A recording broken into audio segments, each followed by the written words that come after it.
Specified എംപ്ലോയീസിൻ്റെ കേസിലുള്ള പെർക്വിസിറ്റാണ് നമ്മൾ discuss ചെയ്തുകൊണ്ടിരുന്നത്. അതിലെ വയലേഷൻ ഓഫ് കാർ അല്ലേ, അതിൽ 2 കേസൊക്കെ നമ്മൾ കഴിഞ്ഞ ക്ലാസ്സിൽ പറഞ്ഞിട്ടുണ്ടായിരുന്നു.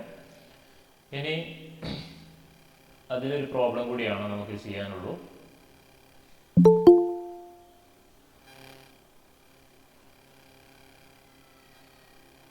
ഓക്കെ, ഈ ഒരു ക്വസ്റ്റ്യൻ കൂടി നോക്കിയിട്ട് നമുക്ക് അടുത്ത ടോപ്പിക്കിലോട്ട് പോവാം. സാലറിയുമായിട്ട് ബന്ധി okay. Mister Rajan, an employee of a company in Kannur, is in receipt of monthly salary of rupees 8,000.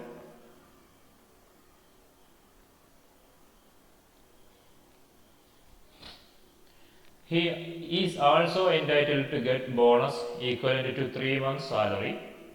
He is provided with a rent-free, unfurnished accommodation and a car with an engine capacity exceeding 1.6 liters engine.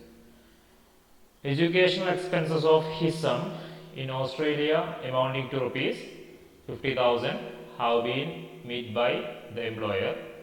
He is also provided with the service of sweeper whose salary of rupees 1,000 per month is also met by the employer.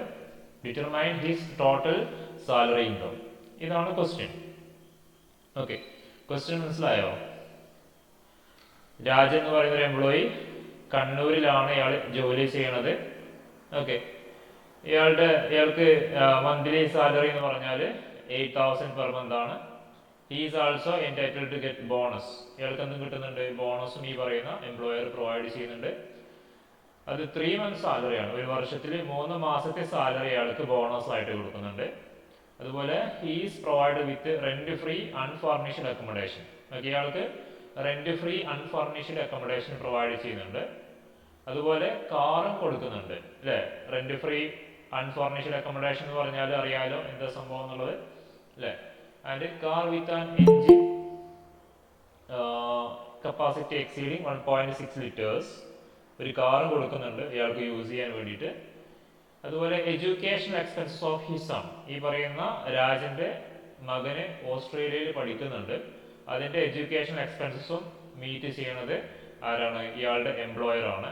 Okay, അത് 50,000 rupees ആണ് വരുന്നത്. And he is also provide with service of sweeper. ഇയാളുടെ വീട്ടിൽ എന്ത് ചെയ്യുന്നുണ്ട്, ഒരു സ്വീപ്പറെ വെച്ച് കൊടുത്തിട്ടുണ്ട്. ഒരു സ്വീപ്പറെ ജോലിക്ക് നിൽക്കുന്നുണ്ട്. അയാളുടെ സാലറി കൊടുക്കുന്നതും ഈ പറഞ്ഞ എംപ്ലോയർ തന്നെയാണ്. ഓക്കെ, അതിന്റെ സാലറി 1,000 പെർ മന്ത് ആണ്.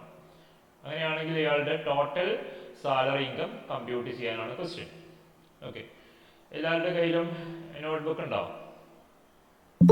Hello, okay. അപ്പൊ നമുക്ക് ഈ പ്രോബ്ലം ചെയ്യാം.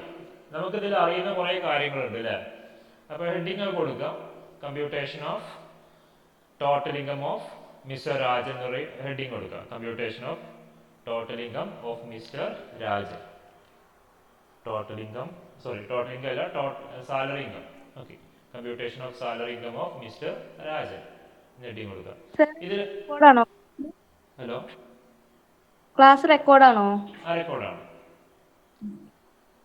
എന്ത് പറ്റി? അല്ല, ചോദിച്ചു.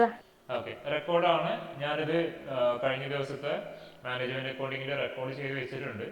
അപ്ലോഡ് ചെയ്തിട്ടില്ല. 12 മണി മുതൽ 6 മണി വരെ ഫ്രീ ടൈം ആണല്ലോ. ഞാൻ ആ സമയത്താണ് ചെയ്യാറ്. ഇന്നലെ മറന്നുപോയി. പിന്നെ സാധാരണ കോളേജിൽ നിന്നാണ് ചെയ്യാറുള്ളത്. ഓക്കെ, എന്തായാലും ലിങ്ക് ഇട്ടരാം. ഇന്ന് അപ്ലോഡ് ചെയ്യുന്നതായിരിക്കും. ഇന്നത്തെ ക്ലാസ്സും അതുപോലെ ഇന്നലത്തെ ക്ലാസ്സും ഇന്ന് അപ്ലോഡ് ചെയ്യും കേട്ടോ. അപ്പോൾ നോക്കാം. ഫസ്റ്റ് എന്ത് ചെയ്യാം, ഹെഡിങ് കൊടുക്കാം, computation of total salary income of mister Rajan. താഴെ അറിയുന്ന കാര്യങ്ങൾ എന്തൊക്കെയാണ് ഇതിലുള്ളത് എന്ന് പറഞ്ഞേ.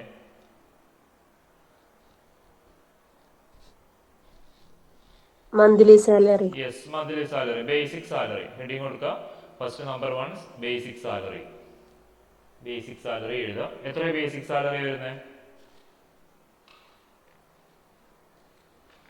8,000 into 12.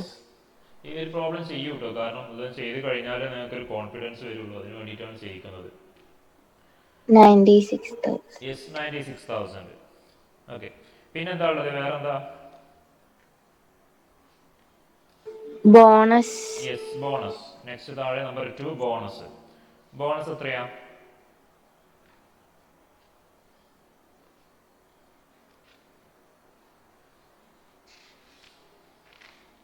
പെട്ടെന്ന് ചെയ്യൂ, നമുക്ക് അടുത്ത ടോപ്പിക്കിലോട്ട് പോകാനോ. 24,000 ആണോ സർ? യെസ്, 24,000. എങ്ങനെ കിട്ടിയ 24,000? 3 3 months സാലറി months. എന്നാ പറഞ്ഞത് അല്ലേ? 3 months സാലറി. അപ്പോൾ 8,000 ഇൻറ്റു 3 324 24,000. ഇനി വേറെ എന്തെങ്കിലും ഉണ്ടോ നമുക്കറിയുന്ന കാര്യങ്ങൾ, അലവൻസുകളോ ഏതെങ്കിലും ഐറ്റംസ് ഉണ്ടോ? Education allowance. എഡ്യൂക്കേഷൻ അലവൻസ് ആണോ? അല്ല അലവൻസ് അല്ല ആണോ? അല്ല അല്ല. അല്ല. പിന്നെന്താണ്?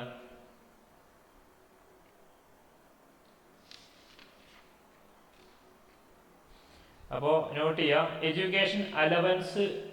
ഈ ഇത് തമ്മിലുള്ള ഇപ്പോൾ ചോദിച്ചുകൊണ്ട് ഞാനൊരു ഡൗട്ട് നിങ്ങളോട് ചോദിക്കുകയാണ്, നിങ്ങൾക്ക് മനസ്സിലായിട്ടുണ്ടോ എന്നുള്ളത് പറയണം. ഓക്കെ, എഡ്യൂക്കേഷൻ അലവൻസും ഇവിടെ പറഞ്ഞ എഡ്യൂക്കേഷൻ എക്സ്പെൻസും തമ്മിലുള്ള ഡിഫറൻസ് എന്താ? എഡ്യൂക്കേഷൻ അലവൻസും ഇവിടെ പറഞ്ഞ എഡ്യൂക്കേഷൻ എക്സ്പെൻസും തമ്മിലുള്ള ഡിഫറൻസ്. എഡ്യൂക്കേഷൻ അലവൻസ് പറഞ്ഞാല് ഫിക്സഡ് ആയിട്ട് ഒരു ഇത്ര ആയിരിക്കും. പറഞ്ഞോട്ടെ, തെറ്റിക്കോട്ടെ, പറഞ്ഞോ. 2 കുട്ടികൾക്ക് 100 എന്ന് വെച്ചിട്ടേ ഉണ്ടാവുള്ളൂ. അത് കൂടുതലാണെങ്കിൽ ടാക്സബിൾ ആയിരിക്കും. ഓക്കെ, അത് അലവൻസ് ആണ് അല്ലേ? അതെ. അത് അലവൻസ് ആണ്. ഓക്കെ, ഞാൻ ചോദിച്ചത് അത് അലവൻസും ഇവിടെ പറഞ്ഞതും തമ്മിലുള്ള ഡിഫറൻസ് എന്താണ്?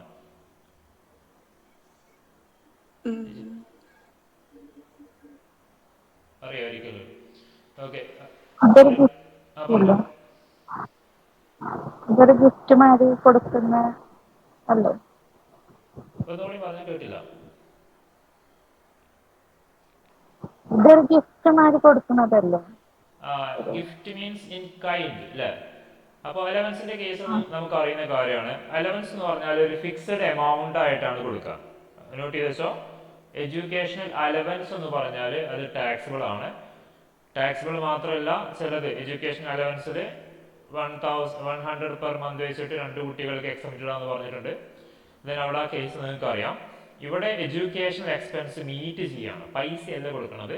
അലവൻസ് എന്ന് പറഞ്ഞാൽ കംപ്ലീറ്റ് എന്താണ്, ഇൻ ക്യാഷിന്റെ രൂപത്തിൽ കൊടുക്കുകയാണ്.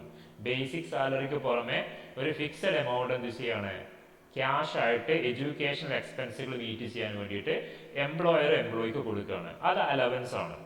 പക്ഷേ ഇത് എഡ്യൂക്കേഷൻ എക്സ്പെൻസസ് ഓഫ് ഹിസ് ആണ്. എക്സ്പെൻസുകൾ ആര് മീറ്റ് ചെയ്തു എന്നാ പറഞ്ഞത്, പൈസ കൊടുത്തിട്ടില്ല. അതായത് ഈ രാജൻ എന്ന് പറയുന്ന വ്യക്തിയുടെ മകൻ ഓസ്ട്രേലിയയിൽ പഠിക്കുന്നുണ്ട്, അതിന്റെ ബില്ല് അടക്കുകയാണ് ചെയ്തത്, അല്ലെങ്കിൽ അതിന്റെ ചിലവായ പൈസ ആര് പേ ചെയ്യാണ്, ഈ പറയുന്ന എംപ്ലോയർ പേ ചെയ്യാണ്. സോ ദിസ് ഈസ് പെർക്വിസിറ്റ് ആണ്. മനസ്സിലായല്ലോ, ഇത് പെർക്വിസിറ്റ് ആണ്. മറ്റേതെന്താണ്, ഇപ്പൊ നിങ്ങൾക്ക് അറിയാം ഇവിടെ റെന്റ് ഫ്രീ അൺഫർണിഷ്ഡ് അക്കോമഡേഷൻ അല്ലെ? റെന്റ് ഫ്രീ അൺഫർണിഷ്ഡ് അക്കോമഡേഷനും HRA തമ്മിലുള്ള ഡിഫറൻസ് എന്താ? House rent allowance.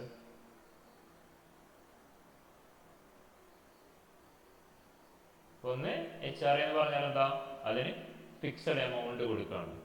റെന്റ് കൊടുക്കാൻ വേണ്ടി എംപ്ലോയർ ഒരു എമൗണ്ട് എന്ത് ചെയ്യാണ്, എംപ്ലോയിക്ക് കൊടുക്കുകയാണ്. അതാണ് HRA, ഹൗസ് റെന്റ് അലവൻസ് ആണ്.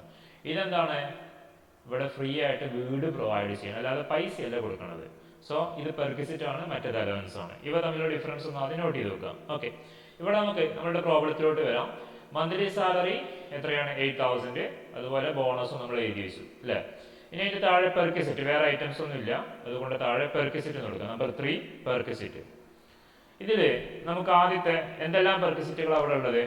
ഒന്ന് റെന്റ് ഫ്രീ അൺഫർണിഷ്ഡ് അക്കോമഡേഷൻ ഉണ്ട്, കാറ് പെർക്വിസിറ്റ് ആണ്. അതുപോലെ എഡ്യൂക്കേഷൻ എക്സ്പെൻസ് ഓഫ് സണ്ണ്, അതും പെർക്വിസിറ്റ് ആണ്. അതുപോലെ ഈ പറഞ്ഞ സ്വീപ്പർ, സർവീസ് ഓഫ് സ്വീപ്പർ, ഇതും പെർക്വിസിറ്റ് ആണ്. ദെൻ ഇതൊക്കെ എന്താണ്, ഓരോ ടൈപ്സ് ഓഫ് പെർക്വിസിറ്റുകളാണ്. സോ ആദ്യം നമുക്ക് എന്ത് ചെയ്യാം, എഡ്യൂക്കേഷൻ എക്സ്പെൻസസ് ഓഫ് സൺ എഴുതിക്കാം. ഫസ്റ്റ് ഓഫ് ഓൾ പെർക്വിസിറ്റിന് താഴെ educational expenses of son, educational expenses of son എഴുതിയോ? എല്ലാവരും ചെയ്യുന്നുണ്ടോ?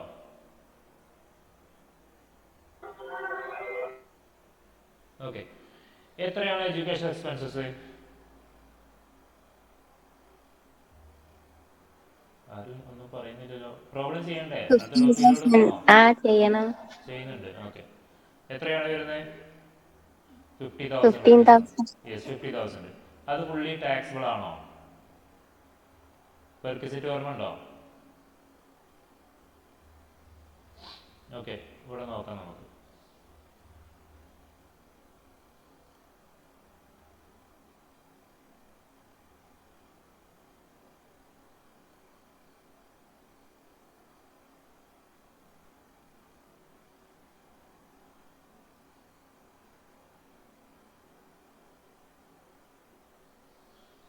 ഇവിടെ കണ്ടോ, സ്പെസിഫൈഡ് എംപ്ലോയീസിന്റെ ടാക്സബിൾ ആവുന്ന പെർക്വിസിറ്റിൽ ഇവിടെ വരുന്നത് എഡ്യൂക്കേഷൻ ഫെസിലിറ്റിയാണ്. എഡ്യൂക്കേഷൻ ഫെസിലിറ്റിക്ക് ഒരു സെപ്പറേറ്റ് കേസ് പറയുന്നുണ്ട് അല്ലേ? എഡ്യൂക്കേഷൻ ഫെസിലിറ്റിയുടെ കേസിൽ does not exceed 1,000 per month per child. ഒരു കുട്ടിക്ക് 1000 രൂപ വരെയുള്ള ചെലവുകൾ എംപ്ലോയർ ഒരു മാസത്തിൽ വഹിക്കുകയാണെങ്കിൽ, അത് ഒരു കുട്ടിക്ക് വരികയാണെങ്കിൽ അത് എംപ്ലോയർ പേ ചെയ്യുകയാണെങ്കിൽ അത് എന്ത് ചെയ്യേണ്ട? വാല്യൂ ഓഫ് ദി പെർക്വിസിറ്റിന് ഇല്ലായിരിക്കും. If it is exceed 1,000 per month, ഒരു കുട്ടിക്ക് ചിലവാക്കുന്ന എംപ്ലോയർ അയാളുടെ എംപ്ലോയിയുടെ ഒരു മകനോ അല്ലെങ്കിൽ മകൾക്കോ വേണ്ടിയിട്ട് ഇയാൾ എഡ്യൂക്കേഷൻ എക്സ്പെൻസുകൾ ചിലവാക്കുന്ന എമൗണ്ട് ഒരു മാസത്തിൽ 1000-ൽ കൂടുതൽ വരികയാണെങ്കിൽ എന്തായിട്ട് മാറും? ആ ഫുൾ എമൗണ്ടും ടാക്സബിൾ ആയിട്ട് മാറും. അപ്പോൾ 1000 രൂപ വരെയുള്ള പെർ മന്ത് 1000 രൂപ എന്ന് പറയുമ്പോൾ ഒരു വർഷത്തിൽ 12,000 റുപ്പീസ് വരെ ഉള്ള ഈ പറയുന്ന എഡ്യൂക്കേഷൻ ഫെസിലിറ്റികൾ എംപ്ലോയർ എംപ്ലോയിക്ക് പ്രൊവൈഡ് ചെയ്യുകയാണെങ്കിൽ വാല്യൂ ഓഫ് ദി പെർക്വിസിറ്റ് നില്ലാണ്. അല്ലാത്ത കേസിൽ എന്തായിട്ട് മാറും? അതിൻ്റെ മുകളിൽ വരികയാണെങ്കിൽ ഹോൾ എമൗണ്ട് അവിടെ പിന്നീട് എന്ത് ചെയ്യില്ല? ഒരു ഡിഡക്ഷൻസും കിട്ടിയില്ല. സോ അതുകൊണ്ട് നമ്മളുടെ ഈ ഒരു പ്രോബ്ലത്തിൽ ഇവിടെ പറയുന്നത് എത്രയാണ്? ഇവിടെ ഓക്കെ, ഇവിടെ എത്രയാണ് എമൗണ്ട്? 50,000 ആണ് അല്ലേ? 50,000 എന്താണ്? 12,000-നേക്കാട്ടിലും അധികമാണ്. അതുകൊണ്ട് ഫുൾ എമൗണ്ടും ടാക്സിബിൾ ആണ്. മനസ്സിലായല്ലോ? അപ്പോൾ താഴെ കേസോ എഡ്യൂക്കേഷൻ എക്സ്പെൻസസ് ഓഫ് സൺ എഴുതുക, എന്നിട്ട് എമൗണ്ട് കോളത്തിൽ 50,000 50,000 എഴുതുക. ഓക്കെ, എഴുതിയോ? ഓക്കെ. നെക്സ്റ്റ് ഇതിന് താഴെ രണ്ടാമത്തെ നമുക്ക് നോക്കാം. Rent free unfurnished accommodation. Rent free unfurnished accommodation. Okay, rent free unfurnished അക്കോമഡേഷന്റെ വാല്യൂ എങ്ങനെ കണ്ടെത്താം? ആർക്കെങ്കിലും ഓർമ്മ ഉണ്ടോ? റെന്റ് ഫ്രീ അൺഫർണിഷ്ഡ് അക്കോമഡേഷന്റെ വാല്യൂ എങ്ങനെയാണ് നമ്മൾ ഫൈൻഡ് ഔട്ട് ചെയ്യുക പെർക്വിസിറ്റിയിൽ? ആർക്കെങ്കിലും ഓർമ്മ ഉണ്ടോ എങ്ങനെയാ ചെയ്തിരുന്നത്?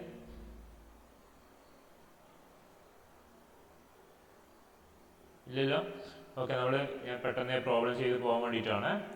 ഇവിടെ നോക്കുക, റെന്റ് ഫ്രീ അക്കോമഡേഷന്റെ വാല്യൂ നമ്മൾ കണ്ട് വെച്ചിരുന്നത് എങ്ങനെയാണ്? ഈ ഒരു പെർസെൻറ്റേജൊക്കെ വെച്ചിട്ട് ഓർമ്മ ഉണ്ടല്ലോ.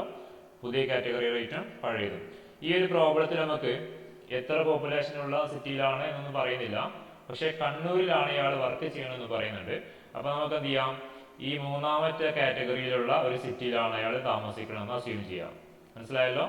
അങ്ങനെ നമുക്കൊരു വലിയ സിറ്റികളല്ല, അല്ലെങ്കിൽ കൃത്യമായിട്ട് പറഞ്ഞിട്ടില്ലെങ്കിൽ നിങ്ങൾ അസ്യൂം ചെയ്യുക അത് ഏറ്റവും പോപ്പുലേഷൻ കുറഞ്ഞ സിറ്റിയിലാണ് അയാൾ താമസിക്കണമെന്ന് അസ്യൂം ചെയ്യുക. That means less than 15 lakh, അതുപോലെ തന്നെ ലെസ് ദാൻ 10 ലാക്കിന്റെ താഴെ ആളുകൾ താമസിക്കുന്ന സിറ്റിയിലാണെന്ന് അസ്യൂം ചെയ്യുക. അപ്പോൾ എന്ത് ചെയ്യാം? രണ്ട് റേറ്റ് ഉണ്ട് അല്ലേ? നമുക്കറിയാം, ഇവിടെ നമ്മൾ ചെയ്തിട്ടുണ്ടായിരുന്നു. ആദ്യത്തെ 5 മാസം ഈ പറഞ്ഞ 7.5%, പിന്നത്തെ 7 മാസം 5%. ഓക്കെ, അപ്പോൾ അതേപോലെ എന്ത് ചെയ്യാം? നമ്മൾ ഫൈൻഡ് ഔട്ട് ചെയ്യണം. അപ്പോൾ ആദ്യം ചെയ്യേണ്ടത്, ഈ ഒരു പ്രോബ്ലത്തിൽ നമുക്ക്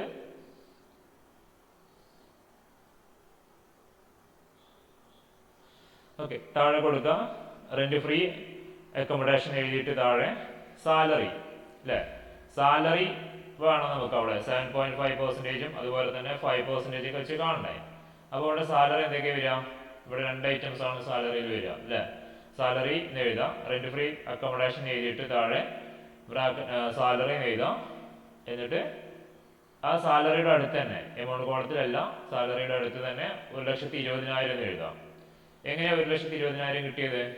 നമ്മളുടെ ബേസിക് സാലറിയും നമ്മളുടെ ബോണസും. ദാറ്റ് മീൻസ് എത്ര വരിക? 96,000 അതുപോലെ 24,000 കൂടി ആഡ് ചെയ്തതാണ് 1,20,000.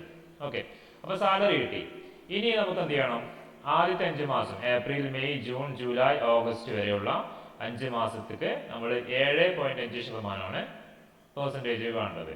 അപ്പോൾ എത്ര വരും? 1,20,000 ഇൻറ്റു എത്ര വരുന്നത്?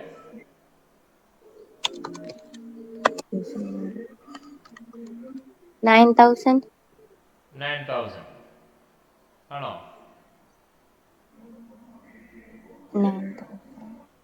9,000 ആണ്. 9,000 ഒരു വർഷത്തേക്കുള്ളതാണ്. ഓക്കെ, ഇനി അത് എന്ത് ചെയ്യണം? 5 മാസത്തേക്ക് കാണണം. എങ്ങനെ കാണാം? 9,000 ഇൻറ്റു 5/12. എത്ര വരുന്ന എമൗണ്ട്?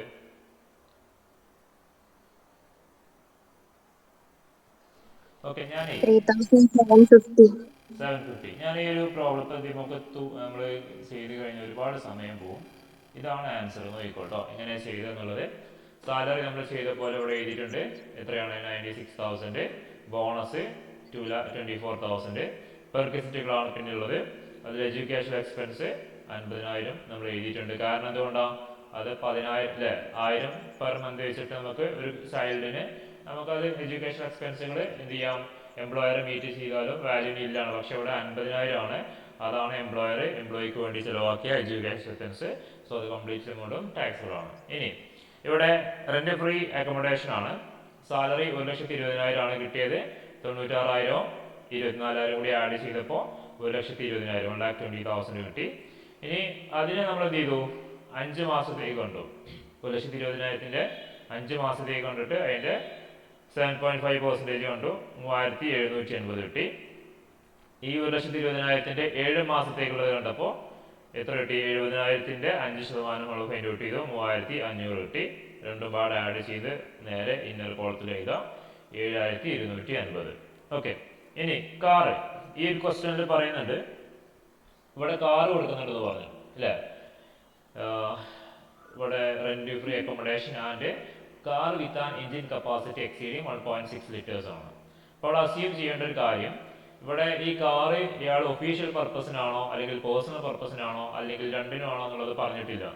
അപ്പോൾ നമ്മൾ അസ്യൂം ചെയ്യാം ഈ പറഞ്ഞ കാറ് 2 പർപ്പസിനും കൂടി യൂസ് ചെയ്തതാണെന്ന് അസ്യൂം ചെയ്യാം. പിന്നെ ഈ ഒരു ക്വസ്റ്റ്യനിൽ ഇവിടെ കാറ് മാത്രമേ പറഞ്ഞിട്ടുള്ളൂ, അല്ലാതെ ഡ്രൈവറെ കുറിച്ച് പറഞ്ഞിട്ടില്ല. അതുകൊണ്ട് എന്ത് ചെയ്യാം? വലിയ കാറാണ് അല്ലേ? വലിയ കാറാണെങ്കിൽ എത്ര എമൗണ്ട് വരിക?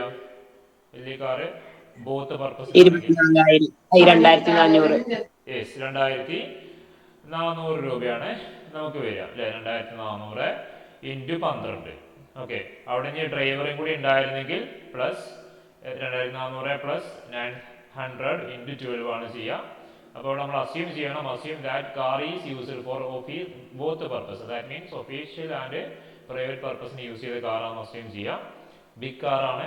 ദെൻ ഇവിടെ നമുക്ക് എമൗണ്ട് കിട്ടി 28,800. ഇനി ഇവിടെ നമ്മൾ കഴിഞ്ഞ ഈ ഒരു സംഭവം ചെയ്ത സമയത്ത് ഇവിടെ കണ്ടോ? Salary of sweeper, watchman, Gardner, personal assistant, ഇവർക്ക് കൊടുക്കുന്ന സാലറി, ദാറ്റ് മീൻസ് ഇങ്ങനെയുള്ള പെർക്വിസിറ്റുകൾ എംപ്ലോയിക്ക് പ്രൊവൈഡ് ചെയ്താൽ അത് കംപ്ലീറ്റ്ലി എന്താണ്? ടാക്സബിൾ ആണ്. ഓക്കെ, കംപ്ലീറ്റ്ലി ടാക്സബിൾ ആയിട്ട് മാറും. ഓക്കെ, അപ്പോൾ ഈ പറഞ്ഞ ഇവിടെ 1,000 എന്ത് ചെയ്യുന്നുണ്ട്? സ്വീപ്പർക്ക് എംപ്ലോയർ കൊടുക്കുന്നുണ്ട് ഈ എംപ്ലോയിക്ക് വേണ്ടിയിട്ട്.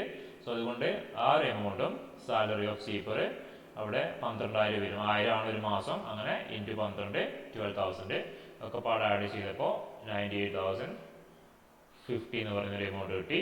ഇത് ഒക്കെ പാട് ആഡ് ചെയ്തപ്പോൾ നമുക്കിവിടെ എമൗണ്ട് കിട്ടും 2,18,050 എന്ന് പറയുന്ന ഒരു എമൗണ്ട് കിട്ടും. ഓക്കെ, അപ്പോൾ ഇതാണ് നമുക്ക് ഈ ഒരു പ്രോബ്ലത്തിൽ ചെയ്യാനുള്ള കാര്യം. മനസ്സിലായെന്ന് വിചാരിക്കുന്നു. ഓക്കെ, ഇനി ഞാനിവിടെ ഒരൊറ്റ ക്വസ്റ്റ്യൻ ചോദിക്കാൻ നിങ്ങൾക്ക് മനസ്സിലായിട്ടുണ്ടോ എന്ന് പറയാൻ വേണ്ടിയിട്ടാണ്. ഇവിടെ ഈ കാറിന്റെ വാല്യുവേഷൻ ഒക്കെ ചെയ്തിട്ടുണ്ടായിരുന്നു അല്ലേ? ഈ perquisite taxable in the case of specified എംപ്ലോയീസിന്റെ കേസിൽ മാത്രമാണ് കാറൊക്കെ നമ്മൾ പറഞ്ഞിരുന്നത്. സ്വീപ്പറുടെ കാര്യം, എഡ്യൂക്കേഷൻ എക്സ്പെൻസ്, ഇതൊക്കെ നമ്മൾ പറഞ്ഞത് ഈ പറഞ്ഞ സ്പെസിഫൈഡ് എംപ്ലോയീസിന്റെ കേസിലാണ് അല്ലേ? ഈ രാജന് സ്പെസിഫൈഡ് എംപ്ലോയി ആണോ അല്ലയോ? ഇതാണ് എൻ്റെ ക്വസ്റ്റ്യൻ. രാജൻ സ്പെസിഫൈഡ് എംപ്ലോയി ആണോ അതോ അല്ലേ?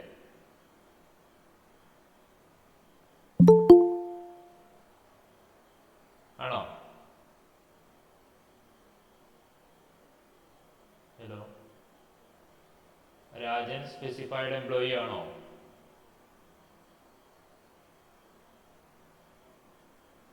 ആരൊന്നും മിണ്ടുന്നില്ലല്ലോ. നിങ്ങൾക്ക് മനസ്സിലാവുന്നില്ലേ? ക്ലാസ് എഫക്റ്റീവ് അല്ലേ? എന്താ സ്പെസിഫൈഡ് എംപ്ലോയി ആവാനുള്ള ക്വാളിഫിക്കേഷൻ എന്താ? ആർക്കെങ്കിലും ഓർമ്മ ഉണ്ടോ? എംപ്ലോയി കമ്പനിയുടെ ഡയറക്ടർ ആവണം. യെസ് തന്നെ.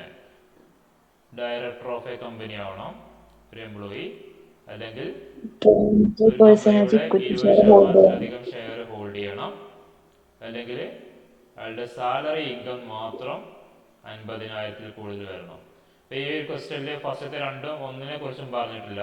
പക്ഷെ നമുക്ക് ഇവിടെ ഒരു കാര്യം മനസ്സിലായി, ഇയാളുടെ ബേസിക് സാലറി മാത്രം എത്ര വരുന്നുണ്ട്? 98,000 വരുന്നുണ്ട് അല്ലേ? അപ്പോൾ അതുകൊണ്ട് നമുക്ക് അസ്യൂം ചെയ്യാം ഈസ് എ സ്പെസിഫൈഡ് എംപ്ലോയി എന്നുള്ളത് അവിടെ അസ്യൂം ചെയ്യണം. മനസ്സിലായോ? ഈ രാജനൊരു സ്പെസിഫൈഡ് എംപ്ലോയി ആയിട്ട് നമ്മൾ കൺസിഡർ ചെയ്യണം. കാരണം ഇയാളുടെ ബേസിക് സാലറി തന്നെ 8,000 × 12 ചെയ്താൽ 50,000 മുകളിൽ വരുന്നുണ്ട്. So he is A specified employee. അതുകൊണ്ടാണ് ഇയാളെ നമ്മൾ ഈ പറഞ്ഞ ഈ ഒരു കാര്യങ്ങളൊക്കെ ടാക്സബിൾ ആയിട്ട് അയാൾക്ക് മാറിയത്. മനസ്സിലായോ? ക്ലിയർ ആണോ? ഓക്കെ, ഇനി നമ്മൾ അടുത്ത ടോപ്പിക്കിലോട്ട് പോവാണ്. ഇനി perquisite in the case of other conveyance. ഇപ്പോൾ നമ്മളിവിടെ പറഞ്ഞത് സ്പെസിഫൈഡ് എംപ്ലോയീസിന്റെ കേസിൽ നമ്മളിവിടെ പറഞ്ഞ് ഡിസ്കസ് ചെയ്തത് ഈ ഒരു മോട്ടോർ കാറിന്റെ കേസ് ആയിരുന്നു. ഇനി നമുക്കിവിടെ പറയാനുള്ളത് മോട്ടോർ കാർ അല്ലാത്ത വേറെ ഏതെങ്കിലും കൺവെയൻസുകൾ, ദാറ്റ് മീൻസ് കൺവെയൻസ് മീൻസ് യാത്ര വെഹിക്കിൾസ്, ഇപ്പോൾ ലൈക്ക് മോട്ടോർ സൈക്കിൾ പോലുള്ള അല്ലെങ്കിൽ സൈക്കിളുകൾ പോലുള്ള എന്തെങ്കിലും വെഹിക്കിൾസ് കൺവെയൻസുകൾ എംപ്ലോയിക്ക് പ്രൊവൈഡ് ചെയ്യുകയാണെങ്കിൽ, മോട്ടോർ കാർ അല്ലാത്ത, നോട്ട് മോട്ടോർ കാർ, അങ്ങനെയുള്ള ഫെസിലിറ്റികൾ എംപ്ലോയിക്ക് പ്രൊവൈഡ് ചെയ്യുകയാണെങ്കിൽ എന്താണ് അവിടുത്തെ വാല്യൂ ഓഫ് ദി പെർക്വിസിറ്റ് ആണ്. ഇവിടെ കണ്ടോ, when conveyance is provided and expenses are meet by employer. ഒരു കൺവെയൻസ് ഈ പറയുന്ന വണ്ടി പ്രൊവൈഡ് ചെയ്തു, അതിന്റെ എക്സ്പെൻസ് മീറ്റ് ചെയ്യുന്നത് എംപ്ലോയർ ആണ്. ദെൻ അങ്ങനെയാണെങ്കിൽ അത് ഒഫീഷ്യൽ പർപ്പസിന് യൂസ് ചെയ്യുകയാണെങ്കിൽ പെർക്വിസിറ്റ് വാല്യൂ നില്ലാണ്. കാറിന്റെ പോലെ തന്നെ പെർക്വിസിറ്റ് വാല്യൂ നില്ലാണ്. ഇനി used exclusively for private purpose ആണെങ്കിൽ, ഓക്കെ, ഈ പറയുന്ന കാറ് എംപ്ലോയർ, ഈ കാറല്ലാത്ത വെഹിക്കിൾ എന്ത് ചെയ്തു, കൺവെയൻസ് എംപ്ലോയിക്ക് പ്രൊവൈഡ് ചെയ്തു, അതിന്റെ എക്സ്പെൻസും എംപ്ലോയർ തന്നെയാണ് മീറ്റ് ചെയ്യുന്നത്. എന്നിട്ട് അയാൾ പ്രൈവറ്റ് പർപ്പസിനാണ്, എംപ്ലോയി ഈ ഒരു വെഹിക്കിള് പ്രൈവറ്റ് പർപ്പസിനാണ് യൂസ് ചെയ്യുന്നതെങ്കിൽ actual amount spend by the employer, എത്രയാണോ ഈ ഒരു വെഹിക്കിളിന് വേണ്ടി എംപ്ലോയർ ചെലവാക്കിയ പൈസ അത്, then and maintenance and normal wear and tear, that means depreciation. Okay, normally എത്രയാണോ അതിന് ഒരു വർഷത്തിൽ വരുന്ന ഡിപ്രീസിയേഷൻ, അത് രണ്ടും പാടെയാണ് അവിടുത്തെ വാല്യൂ ഓഫ് ദി പെർക്വിസിറ്റ് ആയിട്ട് വരിക. Actual amount spend by the employer, ഈ പറയുന്ന വണ്ടിക്ക് എക്സ്പെൻസുകൾ വന്നിട്ടുണ്ടാവില്ലേ, ദെൻ ആ എക്സ്പെൻസ് പ്ലസ് സാധാരണ രീതിയിൽ ഈ ബൈക്കാണെങ്കിൽ ആ ബൈക്കിന് എത്രയാണോ വരുന്ന depreciation, normal wear and tear means എന്താണ്, തേയ്മാനങ്ങളാണ്, ദാറ്റ് മീൻസ് ഡിപ്രീസിയേഷൻ ആണ് അത്. ഇനി ഈ ബൈക്ക് അല്ലെങ്കിൽ ഈ ഒരു conveyance, okay, used partly for private and partly for official ആണെങ്കിൽ, reasonable proportion of expenses on running and maintenance of normal wear and tear for the private purpose, അല്ലെങ്കിൽ ഇയാൾ പ്രൈവറ്റ് യൂസേജിന് വേണ്ടി വന്ന എമൗണ്ട് ഓഫ് എക്സ്പെൻസുകൾ എംപ്ലോയർ എത്രയാണോ ചെലവാക്കിയത്, okay, ആ എമൗണ്ടും plus അതിൻ്റെ normal wear and tear, okay, that means ഡിപ്രീസിയേഷനും, ഇതായിരിക്കും അവിടെ ഈ പറയുന്ന മോട്ടോർ കാർ അല്ലെങ്കിൽ ഈ ഒരു അതർ കൺവെയൻസിന്റെ വാല്യൂ ഓഫ് ദി പെർക്വിസിറ്റ് ആയിട്ട് കൺസിഡർ ചെയ്യാം. ഓക്കെ, ഇനി conveyance is owned by employee, ഈ എംപ്ലോയിയുടെ വണ്ടിയാണ്, ഓക്കെ, എന്നിട്ട് അതിന്റെ എക്സ്പെൻസ് മീറ്റ് ചെയ്യുന്നത് എംപ്ലോയർ ആണ്. അങ്ങനെയാണെങ്കിൽ അത് ഒഫീഷ്യൽ പർപ്പസിന് യൂസ് ചെയ്യുകയാണെങ്കിൽ പെർക്വിസിറ്റ് വാല്യൂ മുകളിൽ പറഞ്ഞ പോലെ തന്നെ നില്ലാണ്. ഇനി used for official and partly for private purpose ആണെങ്കിൽ perquisite value actual expenditure incurred by the employer as reduced by 900 per month. മനസ്സിലായോ? അതായത് used partly for official and partly for private purpose ആണ്. വെഹിക്കിള് എംപ്ലോയിയുടെ vehicle, അതിന്റെ ചെലവുകൾ employer വഹിക്കുകയാണ്. എന്നിട്ട് ആ വെഹിക്കിള് ഒഫീഷ്യൽ പർപ്പസിനും പ്രൈവറ്റ് പർപ്പസിനും കൂടി യൂസ് ചെയ്യുകയാണെങ്കിൽ യഥാർത്ഥത്തിൽ എംപ്ലോയർ ചെലവാക്കിയ പൈസയെന്ന് 900 പെർ മന്ത് മൈനസ് ചെയ്യാം. ബാലൻസ് എമൗണ്ട് എന്താണ്? അവിടെ ടാക്സബിൾ പെർക്വിസിറ്റ് ആയിട്ട് വരും. ഈ 900 പെർ മന്ത് എന്തിന്റെ എമൗണ്ട് ആയിട്ടാണ് കൺസിഡർ ചെയ്യുന്നത്? ഈ വണ്ടി ഒഫീഷ്യൽ പർപ്പസിന് ഓടിയതിന്റെ ചെലവായിട്ടാണ് 900 എടുക്കുന്നത്. ഇപ്പൊ എക്സാമ്പിൾ പറയുകയാണെങ്കിൽ 900 ഇൻറ്റു 12 ചെയ്ത് കഴിഞ്ഞാൽ എത്ര വരിക? 900, പിന്നെ 10,800 വരും അല്ലേ? എക്സാമ്പിൾ ആയിട്ട് ചെലവാക്കിയ പൈസ 20,000 എന്ന് വിചാരിക്കാം. ഓക്കെ, അപ്പൊ അതിന് എന്ത് ചെയ്യാം? ഈ പറഞ്ഞ 10,800 മൈനസ് ചെയ്തിട്ട് ബാലൻസ് എമൗണ്ട് ടാക്സബിൾ ആയിരിക്കും. ഓക്കെ, ഇനി എക്സ്ക്ലൂസീവ്ലി ഫോർ പ്രൈവറ്റ് പർപ്പസ് ആണെങ്കിൽ എത്രയാണോ actual amount spend by the employer, അതാണ് അവിടുത്തെ വാല്യൂ ഓഫ് ദി പെർക്വിസിറ്റ് ആയിട്ട് വരിക. ഈ വണ്ടി, എംപ്ലോയിയുടെ വണ്ടി, അതിന്റെ എക്സ്പെൻസ് മീറ്റ് ചെയ്യുന്ന എംപ്ലോയർ വണ്ടി യൂസ് ചെയ്യുന്നത് for the purpose of exclusively private purpose ആണ്. ദാറ്റ് മീൻസ് അയാളുടെ പ്രൈവറ്റ് അല്ലെങ്കിൽ പേഴ്സണൽ പർപ്പസിന് വേണ്ടി മാത്രമാണ് ഈ ഒരു വെഹിക്കിൾ അയാൾ യൂസ് ചെയ്യുന്നത്. അങ്ങനെയാണെങ്കിൽ എത്രയാണോ എംപ്ലോയർ അത് ഓടാൻ വേണ്ടി ചെലവാക്കിയ cash, amount of spend by the employer, that will be the perquisite value. Okay, ഇതാണ് അതർ കൺവെയൻസിന്റെ കേസിൽ. മനസ്സിലായല്ലോ? അതർ കൺവെയൻസിന്റെ കേസിലുള്ള പെർക്വിസിറ്റ്. ഇതിന് അങ്ങനെ ക്വസ്റ്റ്യൻസ് വരാറില്ല. തിയറി ഒക്കെ ചോദിക്കുകയാണെങ്കിൽ എഴുതിക്കൊണ്ടു. ഓക്കെ, നമ്മൾ ഇനി അടുത്ത ടോപ്പിക്കിലോട്ട് പോവാണ്.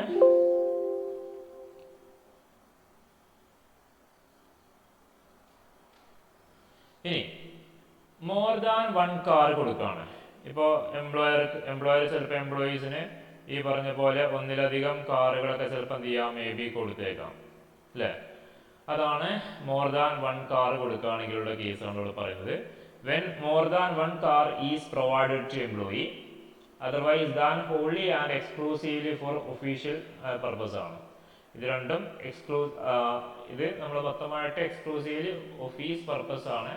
ദ വാല്യൂ ഫോർ പെർക്വിസിറ്റ് അങ്ങനെയാണെങ്കിൽ one car shall be taken as car provided for partly office and partly private. ഇപ്പോൾ ഈ രണ്ട് വണ്ടിയും ഓഫീസ് പർപ്പസിനാണ് കൊടുത്തതെങ്കിൽ പോലും ഒരു കാർ നമുക്ക് എന്ത് ചെയ്യാം? ഓഫീസ് പർപ്പസിനും പ്രൈവറ്റ് പർപ്പസിനും യൂസ് ചെയ്ത പോലെ എടുക്കാം. എന്നിട്ട് നമ്മൾ സാധാരണ ചെയ്യുന്ന പോലെ വലിയ കാറാണെങ്കിൽ 2,400 പെർ മന്തും 1,800, ചെറിയ കാറാണെങ്കിൽ 1,800 പെർ മന്തും പ്ലസ് ഡ്രൈവർ ഉണ്ടെങ്കിൽ 900 പെർ മന്ത് കൂടി. അതായിരിക്കും അവിടുത്തെ വാല്യൂ ഓഫ് ദി പെർക്വിസിറ്റ്. ഒരു കാറിന്റെ, വൺ കാറിന് നമ്മൾ അങ്ങനെ എടുക്കും. ഓക്കെ, മറ്റേ കാറിന് നമ്മൾ അത് കംപ്ലീറ്റ്ലി പ്രൈവറ്റ് പർപ്പസിന് വേണ്ടി യൂസ് ചെയ്യുന്ന പോലെ പരിഗണിക്കും. രണ്ടാമത്തെ കാറിനെ അല്ലെങ്കിൽ കാറുകളെ ഇവിടെ പറയുന്നുണ്ട് for other car or cars എന്നാണ് പറഞ്ഞത്. Value shall be calculated as cars provided exclusively for private purpose. അത് നമ്മൾ കംപ്ലീറ്റ്ലി പ്രൈവറ്റ് പർപ്പസിന് വേണ്ടി യൂസ് ചെയ്യുന്ന പോലെ പരിഗണിക്കും. അപ്പോൾ അവിടുത്തെ പെർക്വിസിറ്റ് വാല്യൂ നമുക്ക് അറിയുന്ന കാര്യമാണ് അല്ലേ? എത്രയാണോ expense, actual expenditure incurred by, അല്ലെങ്കിൽ ചെലവാക്കിയത്, എംപ്ലോയർ ചെലവാക്കിയത് പ്ലസ് അല്ലേ ഡ്രൈവറുടെ സാലറി ഉണ്ടെങ്കിൽ അത് പ്ലസ് 10% ഓഫ് ഡിപ്രീസിയേഷൻ. അതാണ് അവിടുത്തെ വാല്യൂ അല്ലേ? ബാക്കിയുള്ള കാറുകളുടെ പെർക്വിസിറ്റ് വാല്യൂ നമ്മൾ അങ്ങനെയാണ് ഫൈൻഡ് ഔട്ട് ചെയ്യാം. ഓക്കെ, അപ്പോൾ ഇതാണ് ഒന്നിലധികം കാറുകൾ പ്രൊവൈഡ് ചെയ്യുന്ന കേസിൽ വാല്യൂ ഓഫ് ദി പെർക്വിസിറ്റ് ആയിട്ട് വരിക. ഓക്കെ, അപ്പോൾ നമ്മൾ ഈ പെർക്വിസിറ്റ് എന്ന് പറയുന്ന ഈ ഒരു സംഭവം ഇവിടെ വെച്ചിട്ട് നമുക്ക് അവസാനിപ്പിക്കുകയാണ്. ഇനി നമ്മൾ അടുത്ത ടോപ്പിക്കിലോട്ട് പോവാണ്. പ്രൊവിഡന്റ് ഫണ്ടാണ്. ഓക്കെ, പ്രൊവിഡന്റ് ഫണ്ട് എന്ന് പറഞ്ഞാൽ നിങ്ങൾ കേട്ടിട്ടുണ്ടാവും. പെൻഷൻ ഫണ്ട്, പ്രൊവിഡന്റ് ഫണ്ട്, അതുപോലെ മ്യൂച്വൽ ഫണ്ട് പോലുള്ള ഒരുപാട് ഫണ്ടുകളെ കുറിച്ച് കേട്ടിട്ടുണ്ടാവും. ഓക്കെ, ഫണ്ടിനെ കുറിച്ച് അറിയോ? എക്സ്പ്ലെയിൻ ചെയ്യണോ എന്താണ് ഫണ്ട് എന്നുള്ളത്? ഫണ്ടിനെ കുറിച്ച് കേട്ടിട്ടുണ്ടോ? മ്യൂച്വൽ ഫണ്ട് കേട്ടിട്ടുണ്ടോ? ആരുമില്ലേ? കേൾക്കുന്നില്ലേ ക്ലാസ് എടുക്കുന്നത്? കേൾക്കുന്നുണ്ട് സാറേ. ഓക്കെ, ജസ്റ്റ് ഒന്ന് ഒരു ഓവറോൾ പറഞ്ഞുതരാം. ഫണ്ട് എന്ന് പറഞ്ഞാൽ ബണ്ടിൽ ഓഫ് സെക്യൂരിറ്റീസ് ആണ്. അങ്ങനെ മനസ്സിലാക്കി വെച്ചോളൂ ആദ്യം. Fund means bundle of securities ആണ്. അപ്പോൾ ഞാനിപ്പോൾ എൻ്റെ കയ്യിൽ കുറച്ച് ക്യാഷ് ഉണ്ട്. ഞാൻ ഏതെങ്കിലും കമ്പനിയിൽ കൊണ്ടുപോയിട്ട് ഇൻവെസ്റ്റ് ചെയ്യാൻ നിൽക്കുകയാണ്. എനിക്ക് എന്ത് ചെയ്യാം? വേണമെങ്കിൽ പല കമ്പനികളുടെ സെക്യൂരിറ്റീസ് വാങ്ങിയിട്ട് ഇൻവെസ്റ്റ് ചെയ്യാം. ഒരു കമ്പനിയിൽ മാത്രം വേണമെങ്കിൽ എന്ത് ചെയ്യാം? ഇൻവെസ്റ്റ് ചെയ്യാം.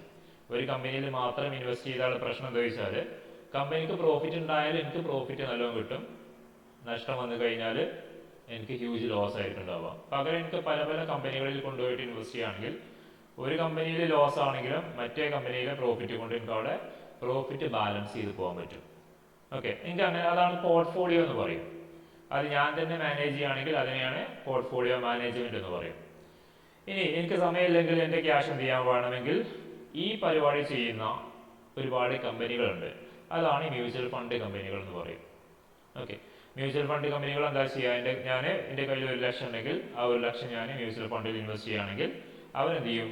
ഒരു ഫണ്ടാണ് എനിക്ക് തരിക. ദാറ്റ് മീൻസ് ബണ്ടിൽ ഓഫ് സെക്യൂരിറ്റിയിലാണ് ഇൻവെസ്റ്റ് ചെയ്യാൻ പറയുക. അതിൽ ഒരുപാട് ഷെയറുകൾ ഉണ്ടാവാം, പല കമ്പനികളുടെ ഷെയറോ ഡിബെഞ്ചറുകളൊക്കെ ഉണ്ടാവാം.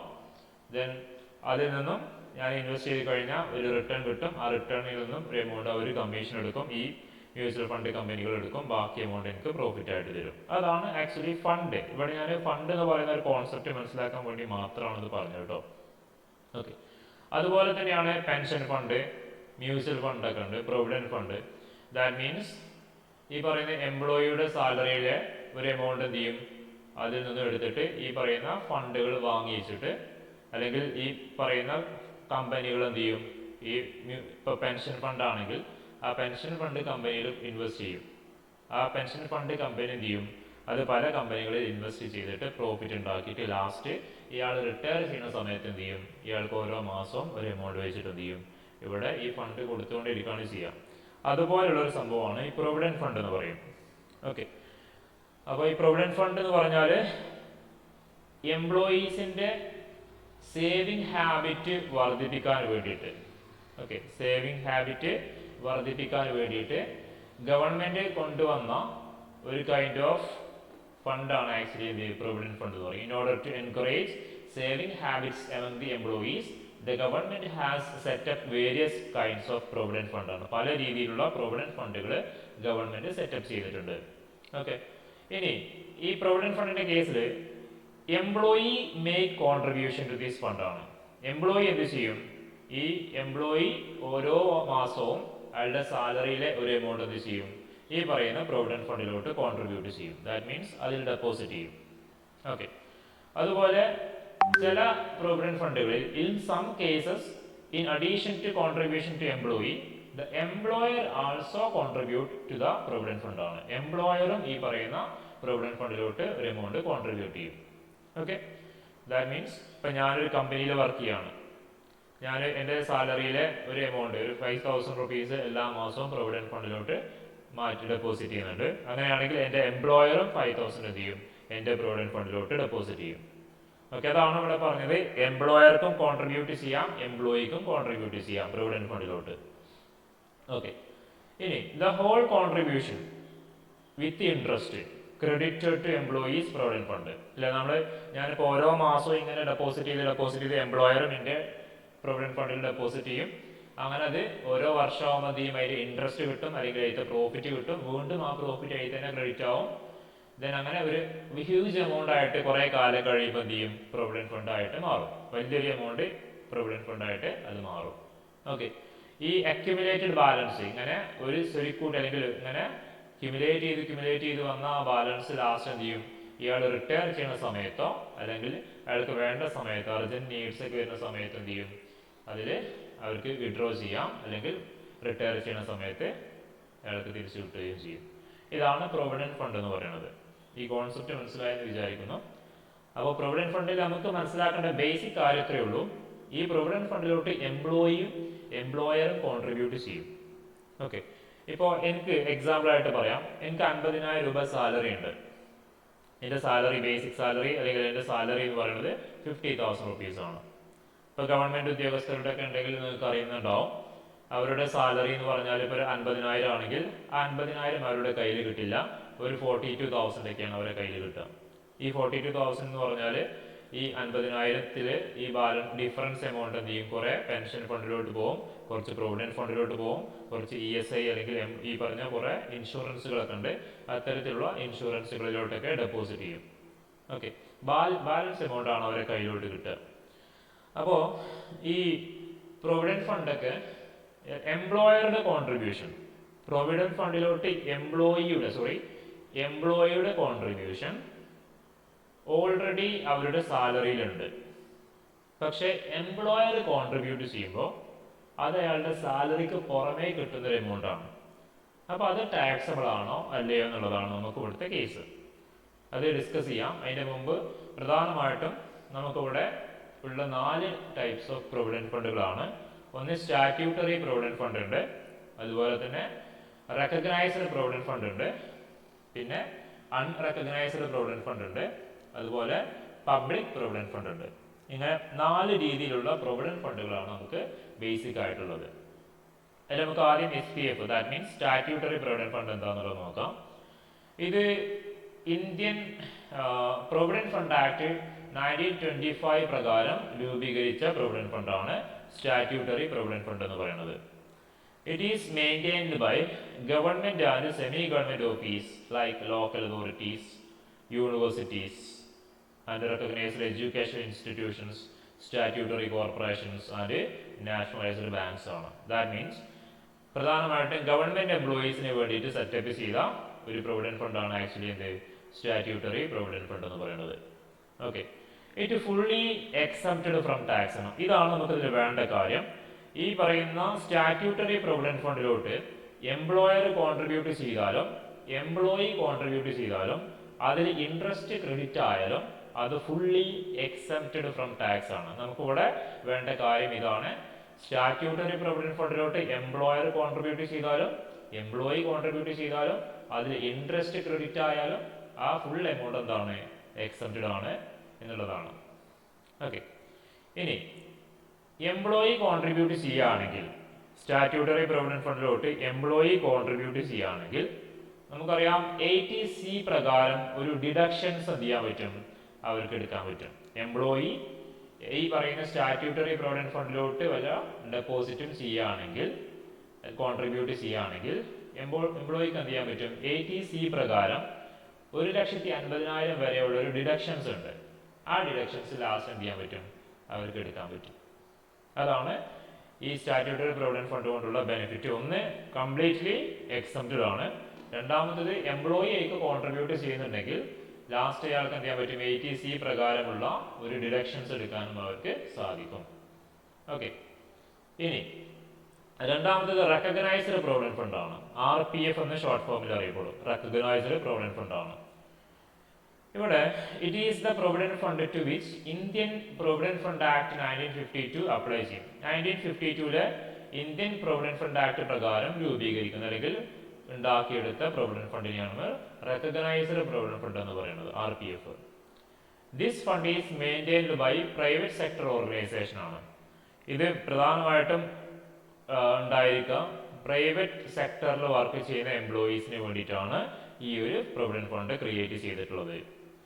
ഓക്കെ, ഇത് റെക്കഗ്നൈസ്ഡ് ആണെന്ന് പറഞ്ഞു അല്ലേ. ഇതിനെ അംഗീകരിച്ചിട്ടുണ്ട്. ആരാണ് അംഗീകരിച്ചത്? കമ്മീഷണർ ഓഫ് ഇൻകം ടാക്സ് ആണ്. ഈ ഒരു പ്രൊവിഡന്റ് ഫണ്ട് ഏത് സെക്ടറിൽ വർക്ക് ചെയ്യുന്ന എംപ്ലോയീസിനുള്ളതാണ്? പ്രൈവറ്റ് സെക്ടറിലെ എംപ്ലോയീസിന് വേണ്ടിയിട്ടുള്ള ഒരു പ്രൊവിഡന്റ് ഫണ്ടാണ്.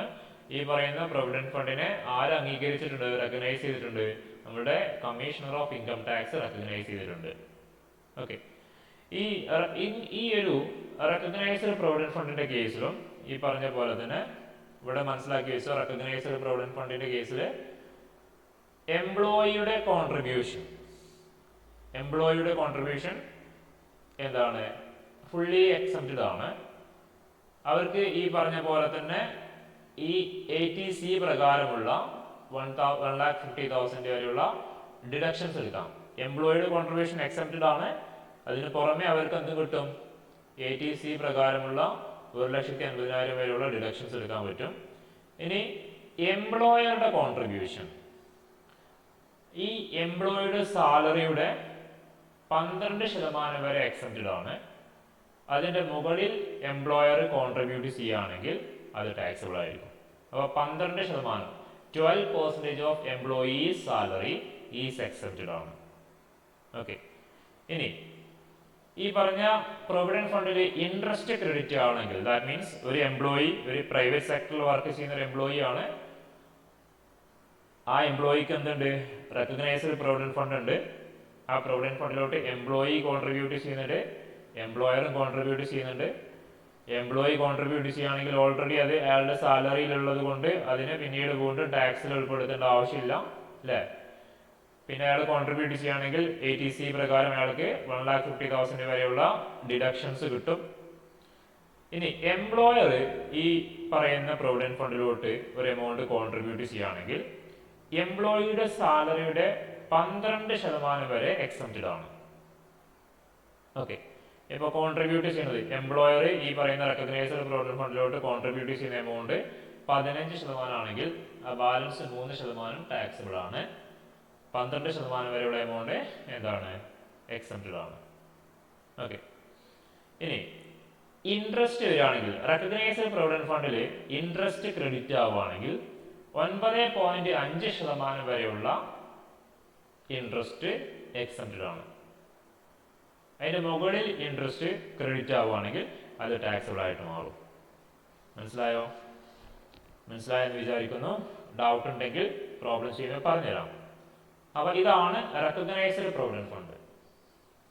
ഓക്കെ, ഇനി മൂന്നാമത്തെ കാറ്റഗറിയാണ് അൺറെക്കഗ്നൈസ്ഡ് പ്രൊവിഡന്റ് ഫണ്ട് ആണ്, URPF എന്ന് പറയും.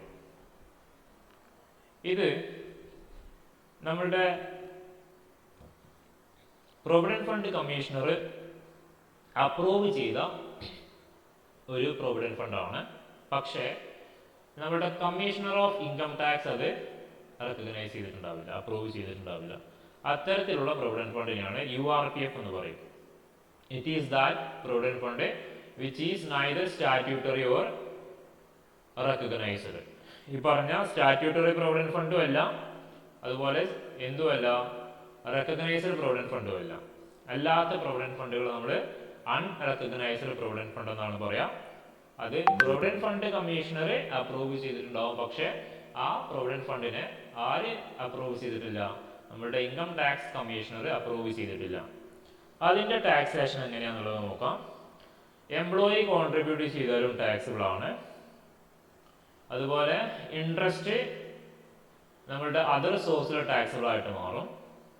ഓക്കെ, ഇനി എംപ്ലോയർ ആയിട്ട് കോൺട്രിബ്യൂട്ട് ചെയ്യുകയാണെങ്കിൽ അതെന്തല്ല, അത് ടാക്സിബിൾ അല്ല, നോട്ട് ടാക്സിബിൾ ആണ്. അതിന്റെ ഇൻട്രസ്റ്റ്, ഈ എംപ്ലോയറുടെ കോൺട്രിബ്യൂഷന്റെ ഇൻട്രസ്റ്റ് അത് നോട്ട് ടാക്സിബിൾ ആണ്. അതൊക്കെ അതർ സോഴ്സിൽ ടാക്സിബിൾ ആയിട്ട് മാറും കേട്ടോ. പറയാൻ ഞാൻ പ്രോബ്ലം ചെയ്യുമ്പോൾ പറഞ്ഞുതരാം. അതർ സോഴ്സിൽ ഇതൊക്കെ ടാക്സിബിൾ ആണ്. Interest is other source income ആണ്, അത് സാലറി ഇൻകത്തിലല്ല വരിക. അതുകൊണ്ടാണ് ഇവിടെ included in other source income എന്ന് പറയാനുള്ള കാരണം.